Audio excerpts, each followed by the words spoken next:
வணக்கம்.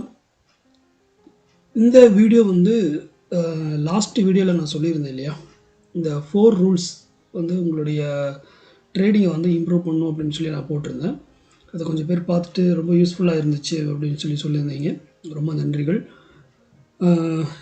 ஸோ அந்த வீடியோவில் நான் சொல்லியிருந்தேன், அடுத்தது வந்து கேண்டில் ஸ்டிக்ஸ் பற்றி நம்ம வந்து டீப்பாக பார்க்கலாம் அப்படின்னு சொல்லிட்டு.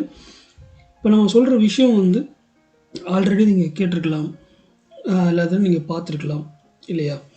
பட் அதை நம்ம எந்த அளவுக்கு புரிஞ்சுக்கிட்டோம் அப்படிங்கிறது தான் விஷயம். ஏன் அப்படி சொல்கிறேன் அப்படின்னா, இங்கே கால் பண்ணி கேட்கும்போது எனக்கு தெரியுது, சில விஷயங்களை வந்து நீங்கள் டீப்பாக இன்னும் பார்க்கல அப்படிங்கிறது தெரிய வருது. ஸோ நான் எந்த மாதிரி ஒரு கேண்டில் ஸ்டிக்ஸ் ஸ்டடீஸ் வந்து நான் எப்படி பண்ணேன், அது எப்படி வந்து கேட்குறாங்க, ப்ரோ அது எப்படி ப்ரோ நீங்கள் கரெக்டாக சொல்கிறது அது நடக்குது அப்படின்னா, ஒன்றுமே இல்லை. அது வந்து பெரிய வித்தெல்லாம் ஒன்றுமே கிடையாதுங்க. இது யார் வேணால் பண்ணலாம். பட் என்னென்னா, சில விஷயங்களை வந்து நம்ம கொஞ்சம் டீப்பாக பார்க்க வேண்டியது இருக்குது. ஸோ அவ்வளோதான், சரிங்களா.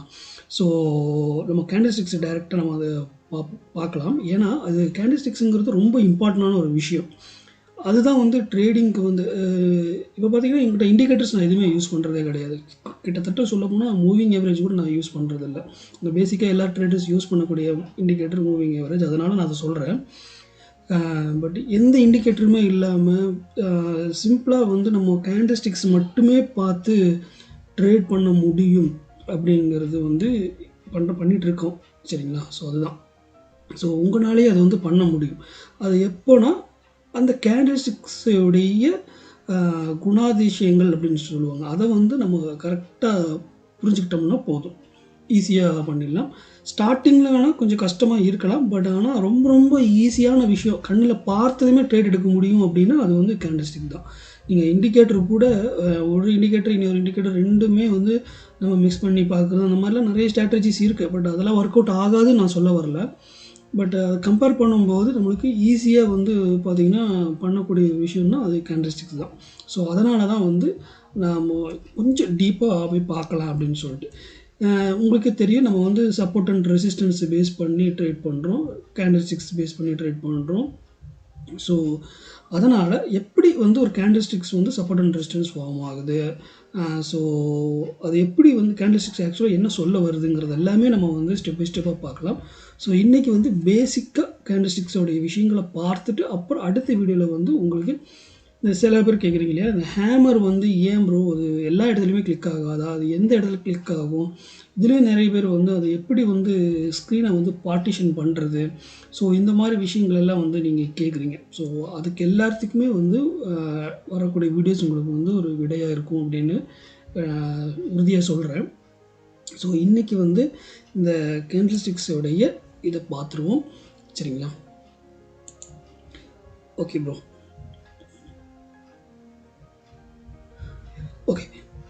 ஓகே இப்போ பாருங்கள், இந்த ஸ்க்ரீனில் உங்களுக்கு தெரிகிற கேண்டில் வந்து நீங்கள் நார்மலாக வந்து ஏதாவது புக்ஸில் படிச்சிருக்கலாம், இல்லை யூடியூப்பில் நீங்கள் சர்ச் பண்ணி பார்த்துருக்கலாம், இல்லை எப்படியாவது இந்த விஷயம் உங்களுக்கு தெரிஞ்சிருக்கும், சரிங்களா, எஜுகேட் பண்ணியிருக்கலாம் நீங்கள்.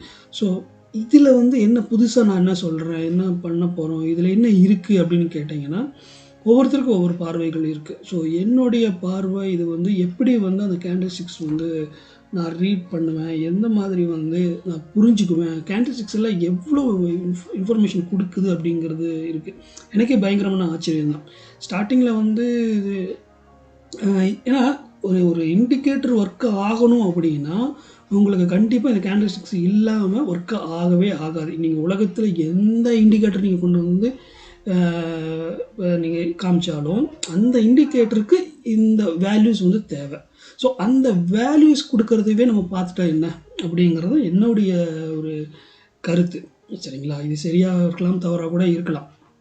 பட் என்னுடைய கருத்து வந்து என்ன அப்படின்னா, ஏன் வந்து நம்ம சிப்பாய்களை வந்து பார்க்கணும், ராஜாவையே டைரெக்டாக மீட் பண்ணி பார்த்துடலாமே அப்படிங்கிறது தான். ஸோ இது என்னுடைய கிளாஸஸில் வந்து நான் சொல்லியிருக்கேன், கேண்டில் ஸ்டிக்ஸ்க்கு வந்து நான் எப்படி வந்து புரிஞ்சுக்கிட்டேன், எப்படி எனக்கு ஈஸியாக அந்த இது தெரிஞ்சுது அப்படின்னு சொல்லி. ஸோ அதுக்கு வந்து இப்போ வேணால் அந்த பாகுபலி படம் ரிலீஸ் ஆகிருக்கலாம், இடையில ரிலீஸ் ஆகிருக்கலாம். பட் அதுக்கு முன்னாடி தான் நான் ட்ரேட் பண்ணிகிட்ருக்கேன். பட் அந்த கதை வந்து இது வந்து நான் ரிலேட் பண்ணிட்டேன். நார்மலா வந்து நான் வார் அப்படிங்கிற பாகுபலிங்கிறது உங்களுக்கு புரியுதுன்னு நான் சொல்றேன். பட் நார்மலாவே வந்து நான் வந்து கேண்டில் ஸ்டிக்ஸோட பை அண்ட் செல்லர்ஸை வந்து நான் எப்படி பார்க்க போனா, ஒரு வார் நடக்குது. அந்த வார்ல யார் வின் பண்றாங்க அப்படிங்கிறது தான் ஆக்சுவலா கேண்டில் ஸ்டிக்ஸ் அந்த சார்ட்ல நடக்கக்கூடிய சம்பவம் வந்து அதுதான். சார்ட்டுங்கிறது ஒரு வாருடைய களம். சரிங்களா? இந்த கேண்டில் ஸ்டிக்ஸ் அந்த பை அண்ட் செல் அப்படிங்கிறது வந்து பார்த்தீங்க அப்படின்னா, 2 நாட்டுக்கு நடக்கக்கூடிய போர் அப்படிங்கிறது நான் பார்க்குறேன்.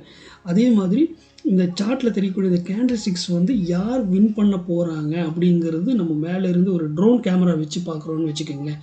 ஸோ அந்த மாதிரியான வியூவில் தான் நான் வந்து சார்ட்ஸை வந்து பார்ப்பேன். சரிங்களா? இது எப்பவுமே நான் சார்ட்ஸ் பார்க்கும்போது இந்த மாதிரி தான் நான் பார்ப்பேன். ஸோ நெக்ஸ்ட் இந்த வீடியோ பார்த்ததுக்கப்புறம் நீங்களும் இனிமேல் அப்படி பார்ப்பீங்க அப்படின்னு நான் நம்புகிறேன். ஸோ நம்ம ரொம்ப டீப்பாக போகலாம் அப்படின்னு சொல்லிட்டு, அதாவது கேண்டில் ஸ்டிக்ஸோடைய ஒரு டீப்பான ஒரு விஷயத்தை நம்ம பார்க்கலாம் அப்படிங்கிறனால தான். சரிங்களா? இப்போது இந்த பையர்ஸ்க்கும் செல்லர்ஸ்க்கும் நடக்கக்கூடிய சண்டை தான். அப்போது இந்த பையர்ஸ் எப்போ வீக் ஆவாங்க, எந்த இடத்துல வீக் ஆவாங்க, அவங்க வீக் ஆனால் என்ன நடக்கும் அடுத்தது அப்படிங்கிறது தான் ஒரு விஷயம். அதே மாதிரி செல்லர்ஸ் வீக் ஆனால் என்ன நடக்கும். ஸோ செல்லர்ஸ் வந்து வீக் ஆகிட்டாங்களான்னு எப்படி நம்ம கண்டுபிடிக்கிறது, பையர்ஸ் வீக் ஆகிட்டாங்களான்னு எப்படி கண்டுபிடிக்கிறது, இல்லை பையர்ஸ் வந்து ஸ்ட்ராங் ஆகிட்டாங்கன்னு எப்படி கண்டுபிடிக்கிறது, எப்படி வேணால் நீங்கள் வைஸ் வர்ஸாக எடுத்துக்கலாம். ஸோ இது வந்து கேண்டில் ஸ்டிக்ஸ் எப்படி சொல்லிக் கொடுக்கும் அப்படிங்கிறத பார்த்துருவோம். சரிங்களா? ஸோ இது உங்களுக்கு பேசிக்காக தெரியும். நீங்கள் இந்த சார்ட் இந்த ஸ்க்ரீனில் பார்த்ததுமே உங்களுக்கு தெரியும். இது வந்து ஹை, லோ, க்ளோஸ், ஓப்பன் அது அப்படிங்கிறது உங்களுக்கு தெரியும். இன்னும் சில பேர் என்னென்னா, அந்த பியரிஷ் கேண்டில் அப்படிங்கிற ஒரு டெஃபினிஷன் கொடுங்க அப்படின்னு கேட்டிங்கன்னா ஈஸியாக நம்ம சொல்லிடுவோம். ஓரளவு படிச்சிருக்கவங்க சொல்லிடுவாங்க. படிச்சிருக்கவங்க மீன்ஸ் இந்த கேண்டில் ஸ்டிக்ஸ் பற்றி படிச்சிருக்கணும்னு நான் சொல்கிறேன். நார்மலாக நான் வந்து உலக படிப்பு நான் சொல்ல வரல. இந்த கேண்டில் ஸ்டிக்ஸ் பற்றி படித்தவங்க நான் சொல்கிறேன். சரிங்களா? ஒரு ப்ரைஸ் வந்து ஓப்பன் ஆகிட்டு அதையோட அந்த ஓப்பனான ப்ரைஸுக்கு கீழே மார்க்கெட் க்ளோஸ் ஆச்சு அப்படின்னா அது பியரிஷ் கேண்டில். இதுவே வந்து ஒரு ப்ரைஸ் ஒரு குறிப்பிட்ட ஒரு லெவலில் ஓப்பன் ஆகிட்டு அது வந்து அது ஓப்பன் ப்ரைஸுக்கு மேலே க்ளோஸ் ஆச்சுன்னா அது வந்து புல்லிஷ் கேண்டில். இதில் என்ன வித்தியாசம், இதில் என்ன இருக்குங்க, இதில் என்ன புதுசாக சொல்கிறீங்க அப்படின்னு சொல்லி படித்தவங்க கேட்கலாம். ஸோ இதில் விஷயம் நிறைய இருக்குங்க. சரிங்களா? ஒருத்தரோட பார்வை வேறு. ஸோ அதனால் விஷயங்கள் இருக்குது. ஓகேங்களா? இப்போது இதை பற்றி தெரியாமல் இப்போ என்னோடய வீடியோ தான் இதுதான் ஃபஸ்ட்டு வீடியோவாக நீங்கள் பார்க்குறீங்க அப்படின்னா அவங்களுக்கு இது நான் எக்ஸ்பிளைன் பண்ணிடுறேன் என்னென்னு. அதாவது கேண்டில்ஸ் எப்படி ஒர்க் ஆகும் அப்படின்னா, ஃபார் எக்ஸாம்பிள் இப்போ நீங்கள் 1 hour சார்ட்டில் நீங்கள் சார்ட் வச்சுருக்கீங்க அப்படின்னா, ஃபார் எக்ஸாம்பிள் இந்த கேண்டில் எடுத்துக்குவோம். இந்த ப்ரைஸ் வந்து ஒரு 10 rupeesன்னு வச்சுக்கோ. இது ஓப்பன் ஆகுது. இந்த இடத்துல மார்க்கெட் ஓப்பன் ஆகுது. ஒரு 1:30 மணிக்கு மார்க்கெட் இந்த இடத்துல ஓப்பன் ஆகுதுன்னு வச்சுக்கோங்க. சரிங்களா? 1:30க்கு மார்க்கெட் வந்து இந்த இடத்துல ஓப்பன் ஆகுது ₹10 ப்ரைஸில். ஓகேங்களா? ஸோ இந்த இடத்துல மார்க்கெட் ஓப்பன் ஆகிட்டு அப்படியே பையர்ஸ் எல்லாம் அப்படியே பை பண்ணிட்டே இருக்கிறாங்க. ஒரு கிட்டத்தட்ட ஒரு 15 rupeesக்கு மார்க்கெட் மேலே போயிட்டு அப்புறம் என்ன ஆயிருக்கு, செல்லர்ஸ் வந்து இல்லை இதுக்கு மேலே வேண்டாம் அப்படின்னு சொல்லி செல் பண்ணியிருக்கிறாங்க மார்க்கெட். ஒரு வேளை இந்த பை பண்ணவங்களே செல் பண்ணியிருக்கலாம். சரிங்களா? ரெண்டுலுமே நடக்கும். சரிங்களா? இல்லைன்னா ஆல்ரெடி இது கீழே யாராவது வாங்கியிருப்பாங்க இல்லையா, அவங்க கூட மார்க்கெட்டை வந்து செல் பண்ணியிருக்கலாம். சரிங்களா? இதுதான் விஷயம் நடக்குது. ஓகே. ஸோ இப்போ இந்த ப்ரைஸுக்கு குறிப்பிட்ட ஒரு 15 rupees ப்ரைஸுக்கு மார்க்கெட் போயிட்டு அங்கேருந்து டவுன் ஆகுது மார்க்கெட்டு. கீழே அப்படியே வந்து ஒரு 2 rupees ப்ரைஸ் கீழே வந்திருக்கு. இந்த 2 rupeesலேருந்து வந்து அங்கே என்ன பண்ணுறாங்க, சரி 15 rupeesக்கு இருந்த ஒரு மார்க்கெட் வந்து இப்போ 2 rupees வந்திருக்கு. இப்போ வந்து நம்ம பை பண்ணலாம். இப்போ வந்து ரொம்ப விலை கம்மியாக கிடைக்குது. அதாவது ஒரு ₹100 விற்றுட்டு இருந்த ஒரு பொருள் நம்மளுக்கு ஒரு ₹10 கிடைக்கும்போது நம்ம என்ன நினைப்போம், சில பேர் அதாவது ஒரு ப்ரோ ட்ரேடர்ஸ் அப்படின்னு சொல்லுவாங்க இல்லையா, அவங்க வந்து என்ன நினைப்பாங்கன்னா பை பண்ணுவாங்க. இதுவே வந்து பார்த்திங்கன்னா மிடில் இருக்கிறவங்க என்ன பண்ணுவாங்க, இன்னும் கொஞ்சம் வந்து ப்ரைஸ் வந்து வரும், கீழே வரும், அப்போ வந்து வாங்கலாம் அப்படிங்கிறது இருப்பாங்க. சுத்தமாக ட்ரேட் தெரியாதவங்க சரி அது மேக்ஸிமம் என்ன பண்ணுவாங்க, ஒன்று வேறு பை பண்ணலாம், இல்லை மறுபடியும் இன்னும் செல் ஆகும்னு சொல்லி செல் பண்ணுறவங்களும் இருக்காங்க. சரிங்களா? ஸோ ஒவ்வொரு கேட்டகரி இருக்காங்க. ஸோ இப்போ நம்ம என்ன பண்ண போகிறோங்கிறது அடுத்தது. இப்போது வந்து என்ன பண்ணுறாங்க, ஸோ அடுத்து நம்ம அது ஸ்டெப் பை ஸ்டெப்பாக பார்க்கலாம். இப்போது கொஞ்சம் அட்வான்ஸ்டாக போகும்போது இந்த லோ ப்ரைஸ் வந்ததுமே பையர்ஸ் வந்து என்ன பண்ணுறாங்க, பை பண்ணும்போது இந்த இடத்துல மார்க்கெட் வரும்போது ஒரு 1 hour முடிஞ்சிருச்சு. இது 1 hourக்குள்ளே இந்த விஷயம் நடந்திருக்கு. ₹10 ஓப்பன் ஆகி ₹15 ப்ரைஸ் போய் ₹2 கீழே வந்து அப்புறம் வந்து பார்த்திங்கன்னா ஒரு ₹5 வந்து மார்க்கெட் வந்து க்ளோஸ் ஆகிருக்குன்னு வச்சுக்கோம். இது வந்து ஒரு மணி நேரத்தில் நடந்திருக்கு. அதாவது 1:30க்கு மார்க்கெட் ஓப்பன் ஆகி 2:30க்கு மார்க்கெட் க்ளோஸ் ஆகும்போது இது நடந்திருக்கு. இது 1 hour கேண்டில்.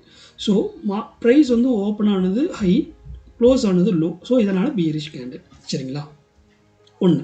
2வது அடுத்தது என்ன அப்படின்னா, இது எங்கே க்ளோஸ் ஆகிருக்கு 2:30க்கு இங்கே மார்க்கெட் க்ளோஸ் ஆகிருக்கு. அடுத்த 1 ஹவர் சார்ட் ட்ரேட் நடக்கும் இல்லையா, இது எங்கே க்ளோஸ் ஆச்சு அங்கே தான் ஓப்பன் ஆகும் மேக்ஸிமம். சம்டைம்ஸ் தான் வந்து பார்த்திங்கன்னா கேப் அப்பு கேப் டவுன் எல்லாம் சொல்லுவாங்க. அது அடுத்தது என்ன அதெல்லாம் பார்க்கலாம். இப்போ ஜஸ்ட் சிம்பிளாக பார்ப்போம் சரிங்களா. இப்போ இந்த அளவுக்கு மார்க்கெட் க்ளோஸ் ஆகிருக்குன்னா அடுத்த கேண்டில் 2:30 கேண்டில் வந்து இந்த இடத்துல ஓப்பன் ஆகிருக்கு. இது என்ன ஆயிருக்கு, ஒரு லோ ப்ரைஸுக்கு கீழே வந்திருக்கு, எகெயின் 2 ரூபீஸுக்கு வந்திருக்கு. அப்புறம் மறுபடியும் அந்த 5 ரூபீஸ்லேருந்து அப்படியே மேலே போய் எகெயின் 15 ரூபீஸுக்கு போய் மறுபடியும் எங்கே க்ளோஸ் ஆகிருக்குன்னா ஒரு 10 ரூபீஸில் வந்து க்ளோஸ் ஆயிடுச்சு. இது 2:30 to 3:30க்குள்ளே நடந்த சம்பவம் சரிங்களா. இப்போ இது நடந்ததுனால இந்த இடத்துல என்ன இருக்காங்க, பையர்ஸ் வந்து இந்த இடத்துல வந்திருக்காங்க அப்படிங்கிறது இது இண்டிகேட் பண்ணுது. ஓகேங்களா. ஸோ ஏன்னா ஓப்பன் ப்ரைஸ் கீழே இருக்குது, க்ளோஸ் ப்ரைஸ் மேலே இருக்கிறனால இது வந்து புல்லிஷ் கேண்டில் அப்படின்னு சொல்லுவாங்க. இது வந்து பிகினர்ஸ்க்கு நான் சொல்லிக்கிட்டு இருக்கேன். ஓகேங்களா. ஜீரோ இருக்கிறவங்களும் நான் சொல்லிகிட்டு இருக்கேன். ஓகே. இப்போ இதில் என்ன நம்ம பார்க்கணும், இதில் எல்லாம் என்னென்ன இன்ஃபர்மேஷன்ஸ் நம்மளுக்கு கிடைக்குது அப்படின்னு கேட்டிங்க அப்படின்னா, இதில் வந்து சப்போர்ட் அண்டு ரெசிஸ்டன்ஸ் வந்து விஷயங்கிற ஒரு இது டேட்டா நம்ம எடுக்கலாம். ப்ரைஸ் வந்து இதுக்கு முன்னாடி எவ்வளோ ஹை போயிருக்கு, எவ்வளோ லோ போயிருக்கு, எங்கே மார்க்கெட் ஓப்பன் ஆகிருக்கு, எங்கே க்ளோஸ் ஆகிருக்குங்கிற ஒரு டேட்டா கிடைக்கும். ஸோ இது மூலிமா நம்மளுக்கு அடுத்தது என்ன பண்ண போகிறோம், எப்படி பண்ணலாம், என்ன ஆகும் அப்படிங்கிற விஷயங்களெல்லாம் நம்ம செய்யலாம் சரிங்களா. இப்போ கரண்ட்டாக நடந்தது வச்சு நம்ம வந்து அடுத்த ஃப்யூச்சரில் வந்து என்ன நடக்கும் அப்படிங்கிறத நம்ம வந்து ஜட்ஜ் பண்ண முடியும் கேண்டில் ஸ்டிக்ஸ் வச்சு. ஓகேங்களா. ஸோ இந்த இடத்துல வந்து பார்த்திங்கன்னா சிம்பிளாக சப்போர்ட் எங்கே இருக்குது அப்படின்னு கேட்டிங்கன்னா, இப்போ ப்ரைஸ் வந்து இந்த லெவல் 2 ரூபீஸுக்கு வந்திருக்கு இல்லையா, இந்த கேண்டில் 1 ஹவரில் வந்திருக்கு. அதுக்கப்புறம் மறுபடியும் எகெயின் 2 ரூபீஸ்க்கு வந்திருக்கு, ஒரு 5 வந்துட்டு மேலே போயிடுச்சு. இப்போது இந்த இடத்துல என்ன நடந்திருக்கு, என்ன இதை பார்க்கும்போது சார்ட்டில் பார்க்கும்போது உங்களுக்கு என்ன ஞாபகம் வரணும் அப்படின்னா, இந்த லோவில் ப்ரைஸ் வந்திருக்கு, இங்கேயும் அதே லோவில் வந்திருக்கு. இது முன்ன பின்ன இருக்கலாம் சரிங்களா, மேலே இருக்கலாம் கீழே இருக்கலாம் எப்படி வேணால் இருக்கலாம். இதில் என்ன தெரிஞ்சுக்கிறீங்க அப்படின்னா, இந்த செல் நடந்து அடுத்த கேண்டில் பை நடந்திருக்கு அப்படின்னா, இந்த ப்ரைஸ் இருக்கு இல்லையா 5 ரூபா ப்ரைஸ், இந்த 5 ரூபீஸ் ப்ரைஸுக்கு கீழே மார்க்கெட்டு ட்ரேட் ஆகிறதுக்கு விட மாட்டேங்கிறாங்க. அதுக்கு கீழே ப்ரைஸு வர்றதுக்கு இங்கே இல்லை, அதுக்கு கீழே செல் ஆகாது அப்படிங்கிறது இந்த இடத்துல இண்டிகேட் பண்ணுது. ஸோ இந்த 5 ரூபீஸ் ஏரியாவை வந்து நம்ம வந்து ஒரு சப்போர்ட் அப்படின்னு சொல்லி எடுக்கலாம். இது சப்போர்ட். ஓகேங்களா. இது வந்து ஒரு ஸ்ட்ராங் சப்போர்ட்டாக எப்போ மாறும் அப்படின்னா, குறிப்பிட்ட ப்ரைஸ் ஒரு 100 ரூபா 200 ரூபா ப்ரைஸ் மார்க்கெட் மேலே போயிட்டு எகெயின் மார்க்கெட் கீழே வந்து இதே ப்ரைஸுக்கிட்ட டவுன் ஆகிட்டு மறுபடியும் இங்கேருந்து சேம் இதே சினாரியோ நடந்து மார்க்கெட் மேலே போயிடுச்சுன்னா அது வந்து டபுள் பாட்டம் அப்படின்னு சொல்கிறாங்க. அதை தான் டபுள் பாட்டம்னு சொல்கிறது. ஒரு குறிப்பிட்ட ப்ரைஸுக்கு ஆல்ரெடி வந்து ஒரு ஹை ப்ரைஸுக்கு போய் மறுபடியும் அதே டவுனான ப்ரைஸுக்கிட்டேயே வந்து எகெயின் அங்கேருந்து மார்க்கெட் மேலே போயிடுச்சு அப்படின்னா அந்த இடத்த தான் நம்ம வந்து ஸ்ட்ராங் சப்போர்ட் அப்படின்னு சொல்கிறோம். ஏன்னா அந்த ப்ரைஸுக்கு கீழே இந்த மார்க்கெட் போகாது, ஷேர் கீழே விழுகாது அப்படிங்கிறத அந்த இடத்துல இண்டிகேட் பண்ணுது. ஓகேங்களா. ஸோ அப்போ நம்ம அந்த இடத்துல என்ன பண்ணணும், பை பண்ணுறது தான் தயாராக இருக்கணும். ஸோ இந்த இந்த கேண்டில்ஸை பார்க்கும்போது உங்களுக்கு வந்து இந்த இடத்துல சப்போர்ட் இருக்கிறதுங்கிறது தெரியுது இல்லையா, சப்போர்ட் அங்கே தான் இருக்குது. ஓகே. இப்போ நெக்ஸ்ட் அடுத்தது வந்து இந்த கேண்டில் பார்க்க பாருங்கள். ஸோ அதே தான். இப்போது இது வந்து 130 to 230 நடந்த சம்பவம். இது வந்து 230 to 330 நடந்த சம்பவம். இது 330க்கு இந்த மார்க்கெட் இங்கே க்ளோஸ் ஆகிருக்கு, அப்படியே வந்து இங்கே ஓப்பன் ஆகிட்டு இங்கே மார்க்கெட் க்ளோஸ் ஆகிருக்கு. ஸோ இப்போ இது என்ன சொல்லலாம் அப்படின்னா, ஒரு செல் நடந்திருக்கு, தென் எகெயின் ஒரு பை நடந்திருக்கு, தென் எகெயின் ஒரு செல் நடந்திருக்கு. அப்போ இதை வந்து ஆல்ரெடி தெரிஞ்சவங்க என்ன சொல்லுவாங்கன்னா, இது ஒரு கன்சால்டேஷன் ஜோன் அப்படின்னு சொல்லுவாங்க. கன்சால்டேஷன்னா குறிப்பிட்ட ப்ரைஸுக்குள்ளேயே மார்க்கெட் ஓடிக்கிட்டு இருந்துச்சுன்னா அது வந்து கன்சால்டேஷன் அப்படின்னு சொல்லுவாங்க. ஓகேங்களா. ஸோ அப் ட்ரெண்டு டவுன் ட்ரெண்டுங்கிறது நம்மலாம் பார்க்கலாம். ஓகே. இப்போது இந்த இடத்துல நம்ம வந்து எப்படி சப்போர்ட்டு அண்ட் ரெசிஸ்டன்ஸ் எப்படி எடுக்கிறது அப்படின்னா, ப்ரீவியஸ் இதிலே நம்ம பார்த்துட்டோம். குறிப்பிட்ட இந்த இடத்த தான் நம்ம வந்து சப்போர்ட் சொல்கிறோம். ஒரு ப்ரைஸுக்கு கீழே வந்து அந்த ப்ரைஸ்லேருந்து மார்க்கெட் மேலே போயிடுச்சு அப்படின்னா அது வந்து சப்போர்ட். அதுவே ஒரு ப்ரைஸ் ஹை போயிருக்கு, சேம் அப்படியே ஆப்போசிட் இந்த 10 ரூபீஸுக்கு மார்க்கெட் போயிட்டு அங்கேருந்து மறுபடியும் மார்க்கெட் டவுன் ஆகிருக்குன்னா அதை வந்து என்ன சொல்லுவோம், அதாவது இந்த 2 கேண்டில் பார்க்கும்போது இது சப்போர்ட்டு, இந்த 2 கேண்டில் பார்க்கும்போது இது வந்து நம்மளுக்கு ரெசிஸ்டன்ஸ். ஸோ இதைத்தான் நம்ம வந்து ரெசிஸ்டன்ஸ் சொல்கிறோம், இதைத்தான் நம்ம சப்போர்ட்டுன்னு சொல்கிறோம். ஸோ இப்போது இந்த ப்ரைஸ் ரெசிஸ்டன்ஸ் ஜோன் கிட்ட மேலே இதுக்கு மேலே ப்ரைஸ் க்ளோஸ் ஆனால் மட்டுமே தான் நம்ம வந்து பையர்ஸ் என்ட்ராயிருக்காங்கங்கிறது நமக்கு இது தெரியுது. எப்போ வந்து இந்த ப்ரைஸுக்கு கீழே இந்த சப்போர்ட்டுக்கு கீழே மார்க்கெட்டு வந்து கீழே அடுத்த கேண்டில் க்ளோஸ் ஆகணும், அது வரைக்கும் இது வந்து இந்த மாதிரி தான் கன்சால்டேஷன் தான் மேலே கீழே போய்கிட்டு தான் இருக்குமே தவிர ப்ரைஸ் வந்து அப் ட்ரெண்டும் மாறலை, டவுன் ட்ரெண்டும் மாறலை அப்படிங்கிறது இது இண்டிகேட் பண்ணுது. ஓகேங்களா? இப்போ உங்களுக்கு ஈஸியாக புரிஞ்சிருக்கும்னு நினைக்கிறேன். எங்கே சப்போர்ட், எது ரெசிஸ்டன்ஸ். ஏன்னா இது ஒரு சப்போர்ட்டா, இது ஒரு ரெசிஸ்டன்ஸா, இங்கே சப்போர்ட் வருமா, ரெசிஸ்டன்ஸ் வருமா அப்படிங்கிறதெல்லாம் கேட்குறீங்க. கேட்க தப்பு இல்லை, கேட்குறீங்கிறது ஒரு இதை கம்ப்ளைண்டாக நான் சொல்ல, கேட்குறீங்க இல்லையா? ஸோ இனிமேல் வந்து இன்னும் ஈஸியாக உங்களுக்கு புரிஞ்சிடும். ஸோ இது வந்து நமக்கு வந்து சப்போர்ட் ஜோனாகவும், ஒரு குறிப்பிட்ட ப்ரைஸுக்கு மேலே மார்க்கெட் போய் அங்கே டவுன் ஆயிடுச்சுன்னா அதை வந்து ரெசிஸ்டன்ஸ் அப்படின்னு சொல்லி சொல்கிறோம். ஸோ இவ்வளோ தாங்க விஷயம். சரிங்களா? இதில் தான் நம்ம வந்து ட்ரேட் பண்ண போகிறோம். இப்போ ஸோ கேண்டில்ஸ் வந்து எவ்வளோ இன்ஃபர்மேஷன் கொடுக்குதுங்க. ஓகேங்களா? இப்போ இதுலேயே இந்த விக் அப்படிங்கிற, அதாவது இந்த குச்சி மாதிரி இருக்குது பார்த்தீங்களா, இதை தான் விக்குன்னு சொல்லி சொல்லுவாங்க. சில பேர் வந்து இதை வந்து ஷேடோ அப்படிங்கிறதுன்னு சொல்லுவாங்க. ஸோ அதை எப்படி வேணால் எடுத்துக்கலாம். இப்போ இந்த இடத்த வந்து என்ன சொல்கிறாங்க அப்படின்னு கேட்டிங்கன்னா, மார்க்கெட் நார்மலாகவே இந்த ப்ரைஸில் வந்து இது கீழே இந்த விக்கு கீழே இருந்துச்சுன்னா அந்த இடத்துல பையர்ஸ் இருக்காங்கன்னு அர்த்தம். இந்த விக்கு மேலே இருக்கிற விக்கு செல்லர்ஸ் இருக்காங்கன்னு அர்த்தம். அவ்வளோதாங்க. சரிங்களா? ஸோ இது மாறதை பொறுத்து நம்மளுக்கு வந்து மாறும். அதில் நேம்ஸ் தான் வந்து hammer, hanging man, inverted hammer, அந்த மாதிரிலாம் ஹேங்கிங் மேன் அப்படிலாம் சொல்கிறோம் இல்லைங்களா? ஷூட்டிங் ஸ்டார் அப்படின்லாம் சொல்கிறோம். அதெல்லாம் ஒவ்வொரு நேமு நம்ம கொடுத்துருக்கோம். ஸோ அதெல்லாம் வந்து எப்படி நம்ம ட்ரேட் பண்ணோம், அது எந்த இடத்துல 100% வேலை செய்யும் அப்படிங்கிறதையும் பார்க்கலாம். அடுத்த வீடியோஸில் நான் அதை உங்களுக்கு சொல்கிறேன். ஹேமர் வந்து வளருது ப்ரோ, பட் இருந்தாலும் வந்து அது ஃபெயிலியர் ஆகுது, நிறைய ஃபெயிலியர்ஸ் வருது. ஸோ அதை எப்படி ஷார்ட் அவுட் பண்ணுறது அப்படின்னு கேட்டிருந்தீங்க. ஸோ அதையும் வந்து அந்த கேண்டில்ஸ் ஸ்டிக்ஸையும் நம்ம வந்து பார்த்துருவோம். அது எங்கே வந்து 100%ங்கிறத விட 99% வந்து ஒர்க் அவுட் ஆகுறது, எப்படி ஒர்க் அவுட் ஆகும், அதை நான் எப்படி ட்ரேட் பண்ணுவேன், அது எங்கே வந்து ட்ரேட் பண்ணுவேன் அப்படிங்கிறத பார்த்துருவோம். இதுக்கு வந்து நீங்கள் என்ன பண்ணணும் அப்படின்னு ஆல்ரெடி பண்ணிகிட்ருப்பீங்க, ஒரு செட்டப் பண்ணிகிட்ருப்பீங்க. என்னென்னா சார்ட்டில் வந்து ஒரு ஹாஃபாக வந்து பிரித்து அதை வந்து நீங்கள் அதுக்கு மேலே வந்தால் ஹேங்கிங் மேன், அந்த பார்ட்டிஷனுக்கு கீழே வந்துச்சு அப்படின்னா ஹேமர் அப்படின்னு சொல்லி ட்ரேட் பண்ணிகிட்டு இருப்பீங்க. அப்படி பண்ணுறவங்க பண்ணுங்கள், ஒன்றும் தப்பு இல்லை. பட் அதுலேயும் வந்து இன்னும் எனக்கு வந்து ஹையாக எனக்கு வந்து என்ன சொல்கிறது, அந்த வின்னிங் ஸ்ட்ராட்டஜி எனக்கு வேணும் அப்படின்னீங்கன்னா அதை நான் சொல்லித்தரேன். அது நல்லா கிளிக் ஆகுங்க. சரிங்களா? ஒரு 99.99% வந்து உங்களுக்கு கிளிக் ஆகும். பட் ஆக்சுவலாக ப்ரீவியஸாக நீங்கள் ஒர்க் பண்ணிகிட்டு இருக்கிறதும் நல்ல ஒரு ஸ்ட்ராட்டஜி தான். பட் என்ன அப்படின்னா அது நிறைய ட்ரேட்ஸ் வந்து எடுக்கிற மாதிரி இருக்கும், நீங்கள் பார்த்துக்கிட்டே இருக்கிற மாதிரி இருக்கும். இதில் வந்து நீங்கள் லிமிட்டட் ட்ரேட்ஸ் தான் எடுக்க முடியும் அப்படிங்கிறது ஒரு விஷயம் இருக்குது. ஸோ நம்ம நிறைய ட்ரேட்ஸ் எடுக்கிறோமா, அதுலேயும் வின் பண்ணிகிட்டு இருக்கிறவங்க இருக்காங்க, பட் இல்லைன்னு சொல்லலை. பட்டு இது வந்து கூட அடிஷ்னலாக வந்து ஒரு கன்ஃபர்மேஷனுக்கு வேண்டியன்னு நினச்சிக்கிங்களேன். ஸோ அப்படி ட்ரேட் பண்ணிங்கன்னா இன்னும் வந்து நம்ம நல்லா சக்ஸஸ் பண்ணலாம் அப்படிங்கிறது. ஸோ அதை வந்து அடுத்த வீடியோவில் நான் உங்களுக்கு சொல்கிறேன். ஸோ இந்த கேண்டில் ஸ்டிக்ஸுடைய ஹை லோஸ் வச்சு தான் வந்து எல்லா இண்டிகேட்டரும் ஒர்க் ஆகும், எல்லாமே ஒர்க் பண்ணுறாங்க. ஸோ இதில் வந்து எப்படி சப்போர்ட் அண்டு ரெசிஸ்டன்ஸ் பார்க்குறதுன்னு உங்களுக்கு தெரிஞ்சிருக்கும். ஸோ இதை வந்து ஒரு தடவைக்கு 4 தடவை பாருங்கள். அப்போ தான் வந்து உங்களுக்கு இதை வந்து சில விஷயங்கள் நம்ம நோட் பண்ணாமல் போயிருக்கலாம். பட் கேட்ட விஷயங்கிறதுனால ஒமிட் பண்ணாமல் இது ஒரு தடவைக்கு 2 தடவை கேட்டிங்கன்னா புது இன்ஃபர்மேஷன் கிடைக்கும். இது என்னுடைய லைஃப்பில் நடக்கிற விஷயம். ஸோ ஏன்னா ஒரு விஷயத்தை நம்ம ஒரு புக்கை ஒரு தடவை படிக்கும்போது நம்ம என்ன சொல்கிறது, ஒரு விதமாக புரிஞ்சுக்குவோம். மறுபடியும் அதே புக்கு இன்னொரு தடவை படிக்கும்போது வேறு விதமாக புரிஞ்சுக்கிறோம். ஸோ இது புக் ரீடர்ஸ்க்கு வந்து ரீட் பண்ணுறவங்களுக்கு நிறையவே தெரியும்.